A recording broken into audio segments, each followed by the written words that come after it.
This is not something that I do easily, but I'm getting there. I want to thank you for being here and listening to me. I promised I was going to make this fun. Over the years, I developed some severe leg problems, obviously. And so it became a battle about which was going to come first and how was I going to continue. And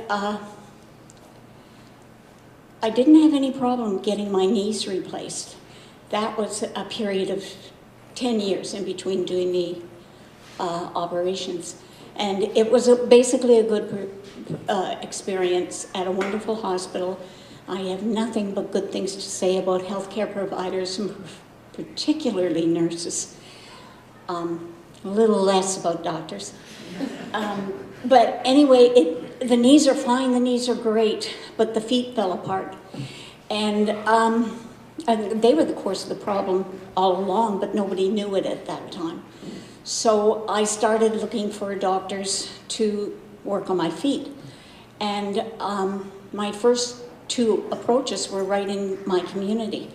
And both orthopedic surgeons looked at it and said, no fixing that one. And they both said the same thing, no fixing that one. So I thought, well, I have to go further afield. And my family doctor, who is remarkable and worked with me personally throughout the entire time I was at the mental health clinic in our local hospital, so we care a lot about each other. And she's been wonderful. She didn't know any orthopedics outside of my community. So I went and did some research, did what I could, found a couple of names of doctors that were highly respected and were doing work on feet. The first one was not too far from home, and I went up to him and he said, oh yeah, I can fix this, this is no sweat at all. I looked at him with great amazement. Of course, a few years had passed in this process. And so I thought, good, I've waited long enough. They've got something, they know what they can do with this. And he said, the operation's no sweat at all, but you'll have to go home and you can't put your foot down for 3 months. I don't want you to ruin my good work. Okay, so I live alone. I'll set up a process whereby I can manage on my own. I have severe arthritis in my hands and my wrists. I can't manage a wheelchair. I can't use crutches. I can't use an ordinary pickup walker. I have a walker, but it's a rolling walker, and I manage with that. But trying to find healthcare providers that would be set in place and organized so when I went home, because it was only overnight surgery, it wasn't extensive, but they insisted that I couldn't make arrangements until the surgery was done. I don't know about you, but if you're going home to a house where you can't get to the toilet and no arrangements have been made, that's a no-go. I can't do that. Yes, I have family. Yes, I have friends, but that's not where I wanted to be. I don't want them helping me into the toilet. My ultimate goal was that even my family doctor tried to talk to this agency that was to provide the care. No, they do not talk to you until the surgery's done. This was going to be overnight. Knowing my history with anesthetics, there was no way I was going to be able to talk the next day, let alone discuss what care I was going to need. I needed to do that beforehand. So no surgery. The orthopedic surgeon wasn't the least bit interested in talking about it. It wasn't his business. So no surgery. In the meantime, I had this other referral out there somewhere which I'd completely forgotten about. My family doctor had completely forgotten about it. I put it on the back burner and said, I'm not going anywhere for any time soon, and I'll live with this. I'm still living with this.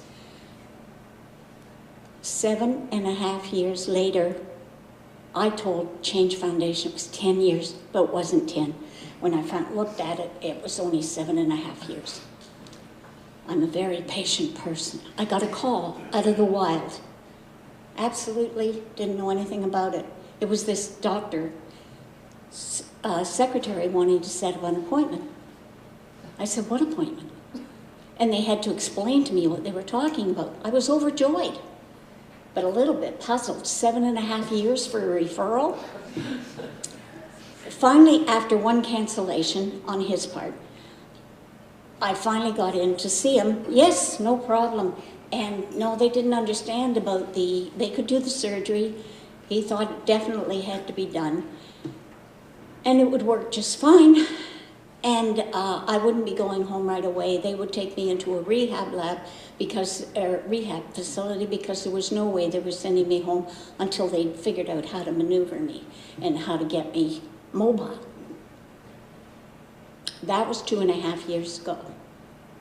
And I'm still waiting for the call for the surgery. In the meantime, when I started this, I was going on 65. I'm now 75. And I'm saying to myself, I'm not going to do this. I don't react well to anesthetic. I'm an old girl. It just doesn't feel right. And if I spend 3 months in a wheelchair, what's the chances I'm ever going to get up and walk again? I can't sometimes get out of bed in the morning without a great deal of creaking. So I haven't told them. I've called them 3 times and left messages and said, am I even on the list? And no one has ever gotten back to me. I actually was in the hospital one day and I went up to the office and banged on the door, nobody there. So I went down the information desk and asked them, is there ever anybody in that office? And the lady very nicely said to me she didn't think so. But the doctor was still in the hospital. Of course, I couldn't see him. So that's totally unresolved, and it just leaves me puzzled. 10 years, a lot of time that has been spent, not on my part, but on the facilities parts. And nothing was resolved, and nothing got done. And I don't think that's terribly, terribly unusual. The unusual thing is that most old people like me, most chronically ill people, aren't quite so dogged. You know, I'm determined. And if I'm going to do something, I'm going to do it. It might take a while. The other thing I wanted to comment on, I've got time for just pardon? Yeah, for just a few minutes, is another aspect of my care, and this one might be a little bit touchy, and definitely a little bit touchy. Since the time I was about 55, I had real gut problems. A lot of people, I'm sure, in this room understand what that means. And I was going around, if I had a complaint at all with my family doctor, it was, well, what am I going to do about this? It seriously interfered with my life. My social life was non-existent. I was afraid to go anywhere. I didn't trust myself to go anywhere, to do anything. And there was umpteen colonoscopies, umpteen appointments with gastroenterologists. And one gastroenterologist told me that I had lost the enzyme in my stomach and I should never eat raw vegetables again. So for the next 5 years, I didn't have a salad. You know what that feels like? But he didn't know why the enzyme wasn't there. It just wasn't. Nothing turned up in the colonoscopies, for which I was very grateful because I'd had a bowel resection in '88. And that's something you don't want to go through again. And so I was reaching the point where I was on insulin. I had diabetes. I was massive blood pressure medication and cholesterol medication. And I was barely being able to get around in my own apartment. I knew I was dying. I was on my way out. I told my daughter, I am going to go, I can't believe I'm saying this, to a naturopath. And I did. I pay for it myself. The first appointment, she said to me, after she'd spent 2.5 hours with me, 2.5 hours. Where do you ever get that? Didn't cost me any more. And she said, would you consider giving up wheat? I said, giving up wheat? What are you talking? Yeah, why? She said, I've got a feeling you're really celiac. I want you to give up wheat. Tell me how you feel. Come back in a week. I phoned her in 3 days and said, I haven't felt this good in 17 years. It's 2 years later. I'm wheat-free. I take no insulin. I'm on very little blood pressure medication. My cholesterol level is perfect. And I have the blood work of a 20-year-old. Inadvertently and totally unplanned, I lost 22 pounds, which is great. And certainly has something to do with, but I lost that 22 pounds in 3 weeks. And the only thing that changed in my life was that I had to give up weight. But the blood tests, I had to go back on it to take a blood test to confirm that I was a celiac. And I'm a raging celiac. I went right off the charts. And I'll tell you, I did go off the charts. But anyway, now I'm fine. Just don't give me anything with wheat and I can't lick an envelope. So, I have some issues with the medical profession. My family doctor is wonderful, as I said. She said to me that during her training, she had 6 hours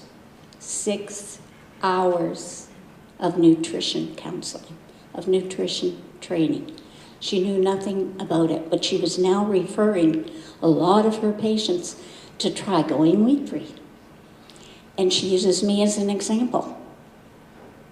20 years of absolute misery that really interfered with my life, that didn't have to be. So, I want to talk to you later in the afternoon about where this all led to Panorama, and my thanks to them. I'm so glad to get an opportunity to pay back. I owe the taxpayers a lot.